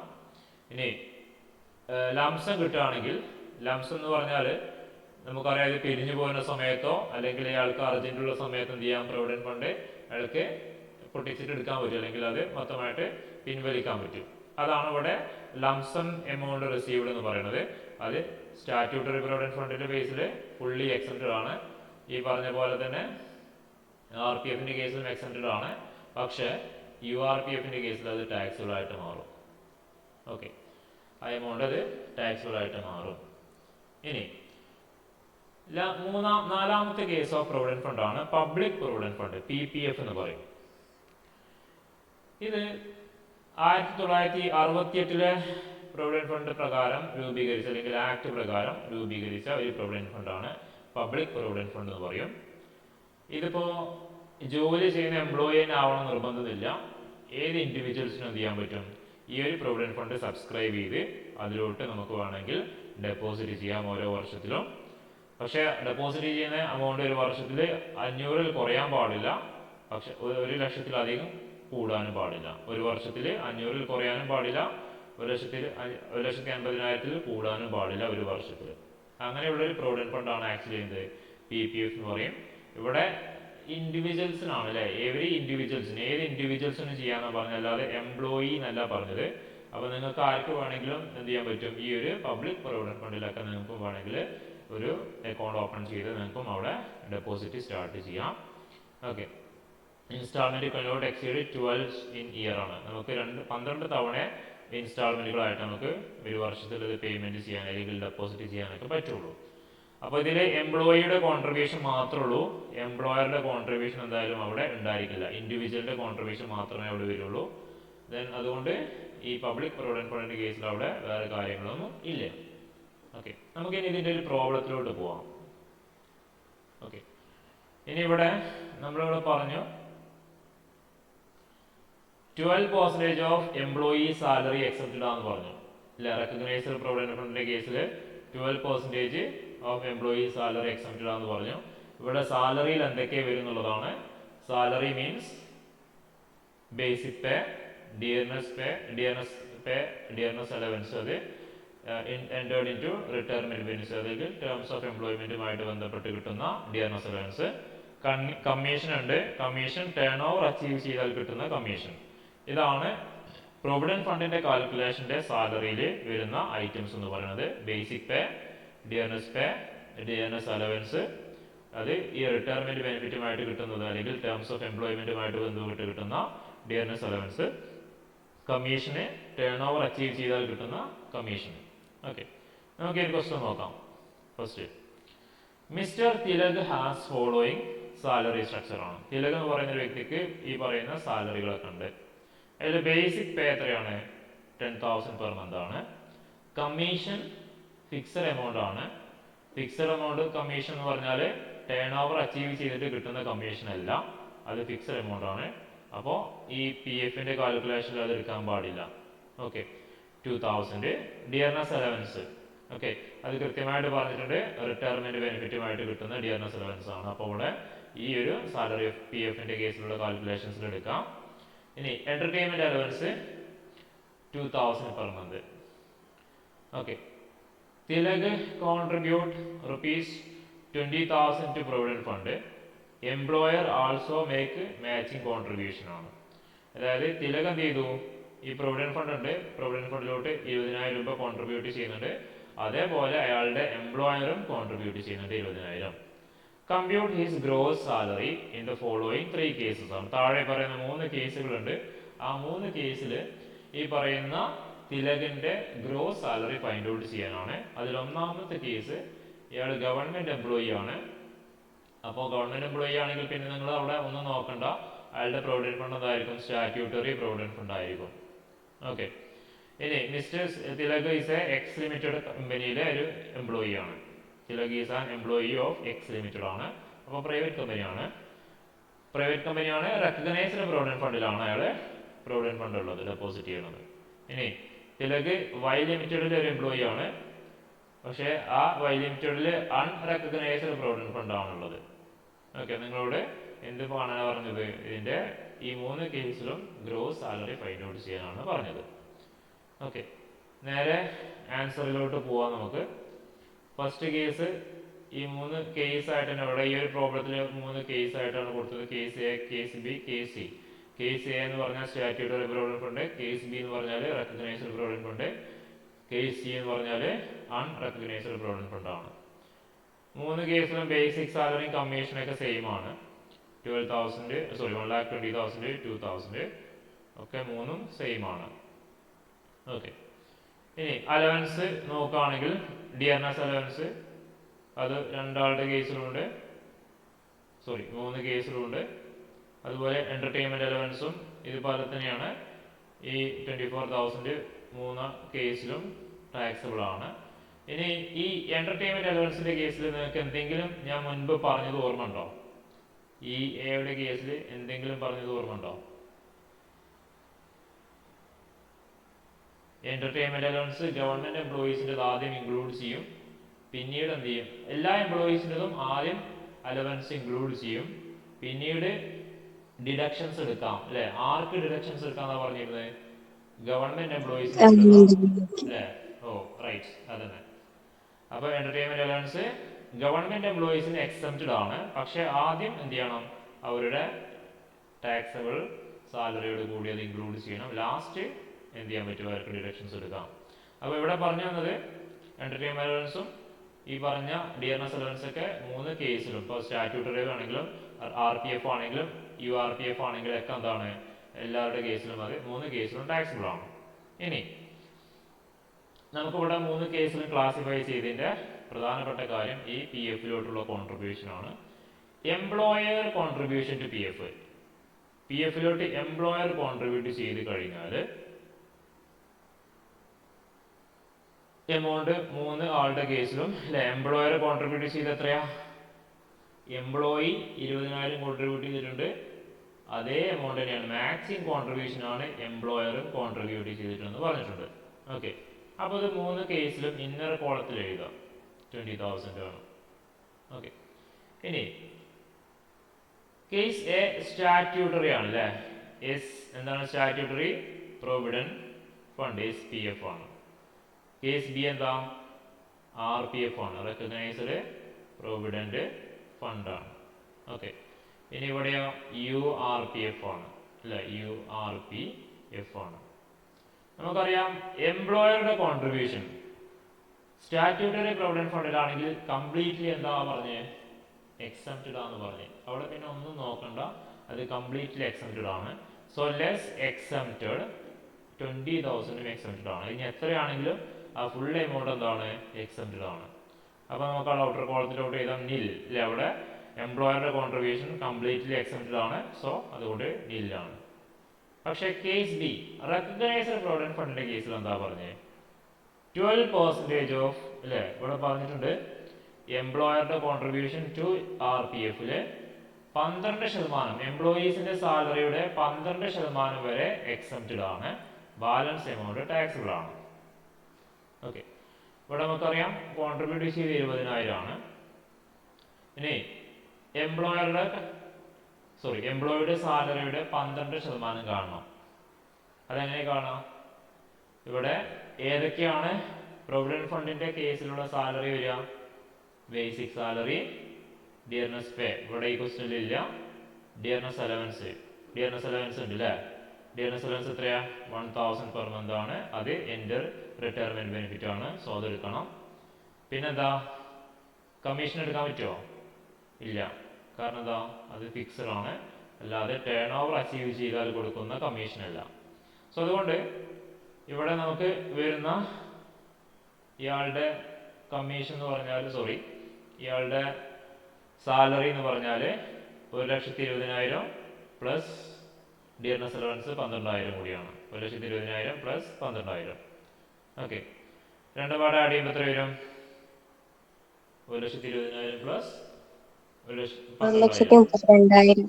യെസ്, 1,32,000. 1,32,000 എത്ര ശതമാനം എക്സംഷൻ? 12% അല്ലേ. 12% എത്ര വരുന്നത്? 1,32,000 12%. 15,040. യെസ്, ഈ കിട്ടിയ എമൗണ്ട് ഇല്ലേ 15,840 ആണ്, 840. ഓക്കെ, അത് എക്സംപ്റ്റഡ് ആണ്, മനസ്സിലായല്ലോ. ആ എമൗണ്ട് എക്സംപ്റ്റഡ് ആണ്.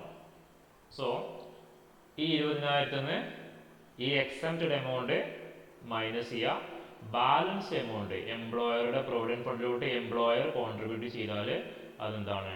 അത് ടാക്സബിൾ ആയിട്ട് മാറും. ഓക്കെ,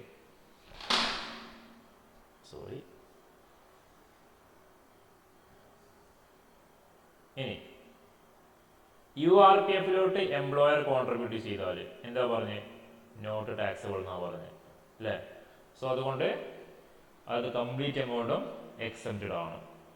അപ്പോൾ 20,000 മൈനസ് ചെയ്യുക. 20,000 മൈനസ് ചെയ്യുക. ഔട്ടർ കോളം നില്ലെന്ന് കൊടുക്കുക. എന്നിട്ട് എന്ത് ചെയ്യുക? ഇത് മൂന്നും ആഡ് ചെയ്യുക. ആഡ് ചെയ്യുമ്പോൾ നമുക്കവിടെ ഗ്രോസ് സാലറി കിട്ടും. ഓക്കെ, 1,58,000 ആണ് ഒന്നാമത്തെ കേസിൽ. രണ്ടാമത്തെ കേസിൽ 1,62,160 ആണ്. ദെൻ ഇയാൾ യു ആർ പി എഫിലാണ് പ്രൊവിഡന്റ് ഫണ്ടെങ്കിൽ അവിടെയും 1,58,000 ആണ് അവിടുത്തെ ഗ്രോസ് സാലറി വരിക. ഓക്കെ, മനസ്സിലായോ? ഹലോ, മനസ്സിലായി.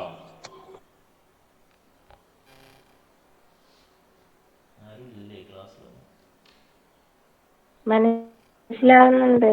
ശരി, ഇനി അടുത്തൊരു ക്വസ്റ്റ്യൻ നിങ്ങൾ ചെയ്യും. ഈ ക്വസ്റ്റ്യൻ ചെയ്തിട്ട് നമുക്ക് വൈൻഡ് അപ്പ് ചെയ്യാം. 10 മണിയായി ഓൾമോസ്റ്റ്. ഈ ഒരു ക്വസ്റ്റ്യൻ ചെയ്തേ. Mrs Sitara is drawing. ഇതെല്ലാവരും ചെയ്യണം കേട്ടോ, ഞാൻ ഓരോരുത്തർ പേര് വിളിക്കും, ഒക്കെ ചെയ്തോളൂ. Mrs Sitara is drawing ₹6,000 per month as salary from his employer. During the previous year, paid her bonus of ₹7,000. ഇയാൾക്ക് 7,000 ആണ് ബോണസ് കൊടുത്തിട്ടുള്ളത്.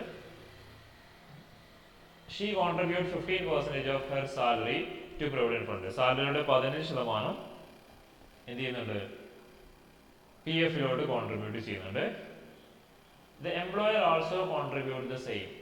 അതേ എമൗണ്ടിനെ എംപ്ലോയർ കോൺട്രിബ്യൂട്ട് ചെയ്യുന്നുണ്ട്. The amount of interest credited to her provident fund 10%. അത് 500 രൂപയാണ് credit ആയിട്ടുള്ളത്. ആ 500 എത്ര പെർസെൻറ്റേജ് ആണ്? 10% ആണ് ഇൻട്രസ്റ്റ് ആട്ടോ. അങ്ങനെയാണെങ്കിൽ compute taxable salary of Mrs Sitara. ഈ സിതാരയുടെ ടാക്സബിൾ സാലറി ഫൈൻഡ് ഔട്ട് ചെയ്യാനാണ്. ദെൻ PF SPF ആണെങ്കിൽ, PF RPF ആണെങ്കിൽ, ഇതാണ് ക്വസ്റ്റ്യൻ. ഓക്കെ, നിങ്ങൾക്ക് നേരം വഴുകിയവർക്ക് പോവാം, ഇനി വേറെ ടോപ്പിക് എടുക്കുന്നില്ല. അപ്പോൾ നമ്മൾ ചെയ്ത പ്രോബ്ലത്തിൻ്റെ നമ്മൾ ഡിസ്കസ് ചെയ്ത ആ ഒരു സംഭവത്തിൻ്റെ ഒരു പ്രോബ്ലം കൂടി ചെയ്യാമെന്ന് മാത്രമാണ്. ഓക്കെ, ഇവിടെ ആദ്യം എന്താ ചെയ്യേണ്ടത്? ഫസ്റ്റ് കേസ് കൊടുക്കാം. RPF സ്റ്റാറ്റ്യൂട്ടറി പ്രൊവിഡന്റ് ഫണ്ട് ആണെങ്കിൽ എത്ര ആയിരിക്കും ഇയാളുടെ taxable salary? First case A എന്ന് കൊടുക്കാം. Contribution is made to SPF എന്ന് കൊടുക്കാം. Contribution is made SPF. എഴുതിയോ? ഹലോ,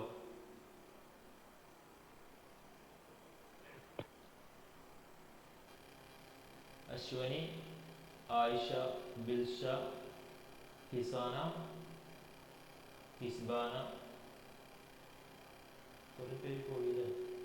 തൗഹിറ, ഷമീല, തസ്നി, ഷംനാഷുറി, മുംതാസ്, ലൈല, ജസ്മിയ. ചെയ്യുന്നുണ്ടോ? ഈ പേര് വിളിച്ചവർ കണ്ടോ? ഓൺലൈനുണ്ടോ? ഓക്കെ. ഇനി അപ്പോൾ ഫസ്റ്റ് കേസ് SPF ആണെങ്കിൽ ഇയാളുടെ സാലറി എന്തൊക്കെ വരിക? ആദ്യം എഴുതി വെച്ചു സാലറി, അല്ലേ? സാലറി എത്രയാണ് വരുന്നത്?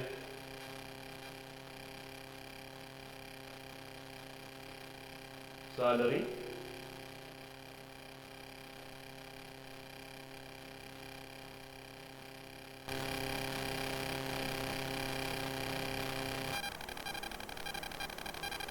എത്രയാ?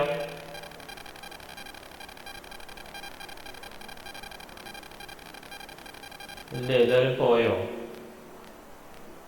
ചെയ്യണ്ടേ? പ്രോബ്ലം വേണ്ടേ? ചെയ്യണം.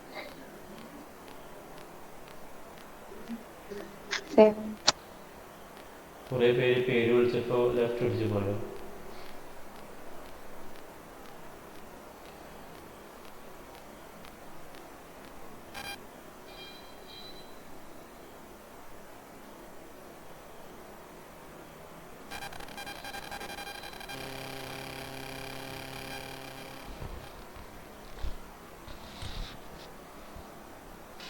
ഓക്കെ, ഞാൻ പറയാം, ചെയ്തോളൂ. താഴെ കൊടുക്കുക. A contribution made to statutory provident fund salary is equal to 7,200. ഇനി വേറെ എന്തൊക്കെയുള്ള ഇവിടെ? പിന്നുള്ളത് ബോണസ് ആണ്. ബോണസ് എത്ര വരുന്നത്? 7,000 ആണ്, അല്ലേ? 6,000 അതുപോലെ കേൾക്കുന്നുണ്ടോ പറയുന്നത്? Sir, hello. കേൾക്കുന്നില്ലേ? ഇപ്പൊ കേക്കുന്നു. സാലറി എത്രയാ പറഞ്ഞേ? 72,000 അല്ലേ വരാ? 72,000, റൈറ്റ്. ഓക്കെ. അതിന് താഴെ ബോണസ് എത്രയാ? 7,000. ഓക്കെ, ഇനി ഇവിടെ നമ്മൾ ഇപ്പൊ ചെയ്തുകൊണ്ടിരിക്കുന്ന പ്രോബ്ലം ഏതാ? സ്റ്റാറ്റ്യൂട്ടറി പ്രൊവിഡന്റ് ഫണ്ട് ആണ്, അല്ലേ? സ്റ്റാറ്റ്യൂട്ടറി പ്രൊവിഡന്റ് ഫണ്ടിലോട്ട് എംപ്ലോയർ കോൺട്രിബ്യൂട്ട് ചെയ്താലും എംപ്ലോയി കോൺട്രിബ്യൂട്ട് ചെയ്താലും എന്താ അവസ്ഥ? Not taxable. നോട്ട് ടാക്സബിൾ ആണ്. സോ അവിടെ നമ്മൾ ഇൻട്രസ്റ്റ് ആണെങ്കിലും ഒന്നും നമ്മൾ അവിടെ ടാക്സബിൾ അല്ല. അതുകൊണ്ട് അണ്ടർലൈൻ ചെയ്യാം. രണ്ടും പാടെ ആഡ് ചെയ്യാം. രണ്ടും പാടെ ആഡ് ചെയ്യുമ്പോൾ എത്ര വരുന്നത്? 79,000 ആണോ? അതെ, 72,000 ആണ് ടാക്സബിൾ സാലറി. നമ്മളോട് കാണാൻ പറഞ്ഞതാണ് ടാക്സബിൾ സാലറി ഈ രണ്ട് കേസിൽ. അപ്പൊ ഒന്നാമത്തെ കേസ് കംപ്ലീറ്റ് ചെയ്തു. സ്റ്റാറ്റ്യൂട്ടറി പ്രൊവിഡന്റ് ഫണ്ട് ആണെങ്കിൽ അവിടെ അയാളുടെ സാലറി വരിക എത്രയാണ്? 79,000 ആണ്. 79,000 രൂപയാണ് അയാളുടെ സാലറി ആയിട്ട് വരിക. ഓക്കെ, ഇനി രണ്ടാമത്തെ ബി എടുക്കുക. Contribution made to recognised provident fund, RPF. Contribution made to RPF എന്ന് കൊടുക്കുക. അതേപോലെ തന്നെ സാലറി ബോണസ് എഴുതി വെക്കാം. നമുക്കറിയുന്നതാണ്, നമ്മളിപ്പോൾ ചെയ്ത് തന്നെയാണ്. Salary bonus, salary 72,000, bonus 7,000. Okay, എന്നിട്ട് അതിന്റെ താഴെ employer contribution to RPF inner കോളത്തിലെ എമൗണ്ട് എഴുതാം. എത്രയാണ് എംപ്ലോയറുടെ കോൺട്രിബ്യൂഷൻ?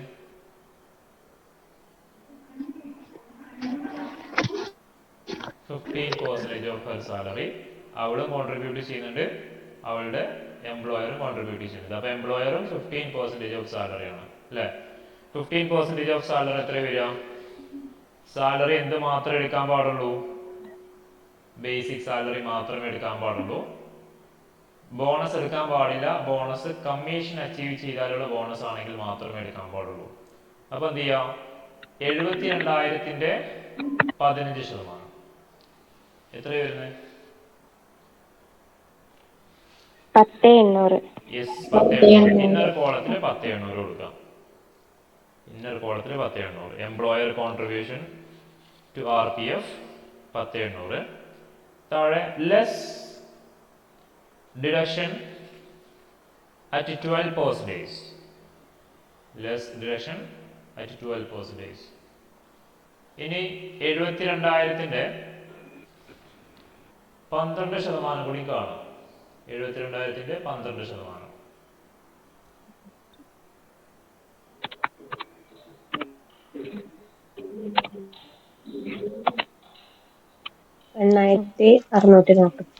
എത്രയാണ്?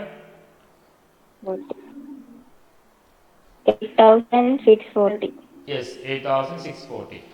ആ എമൗണ്ട് എന്ത് ചെയ്യാം? നേരത്തെ കിട്ടിയ 10,800 മൈനസ് ചെയ്യാം.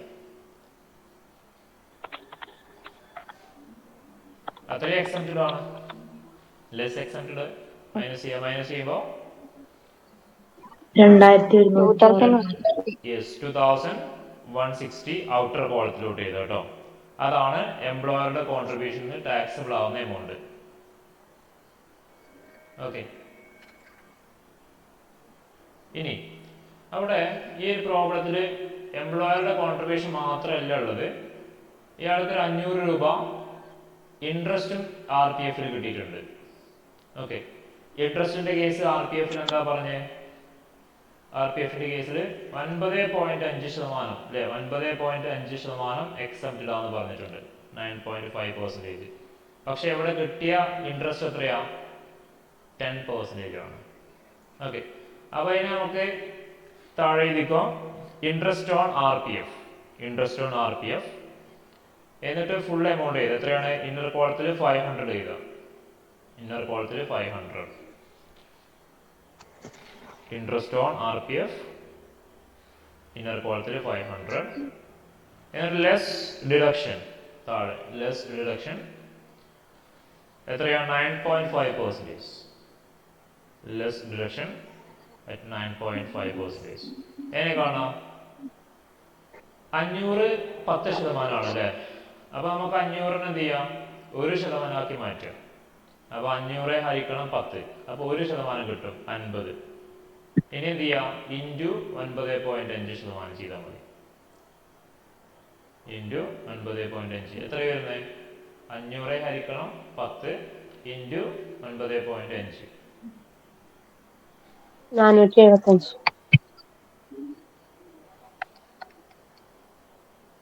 4.75. 475 ആണോ? 4.75 അല്ലേ? 4.75 ആണോ?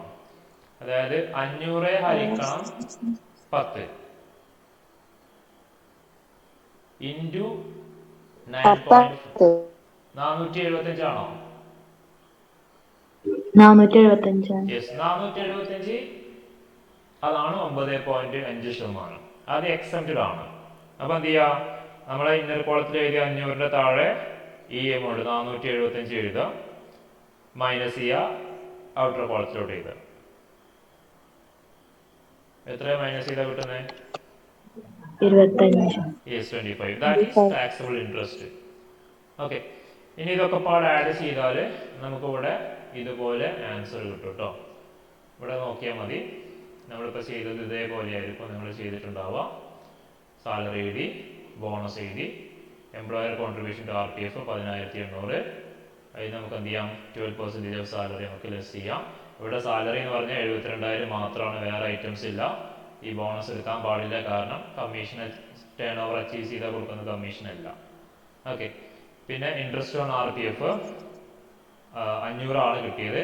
9.5 വരെ എന്താണ്, എക്സംപ്റ്റഡ് ആണ്.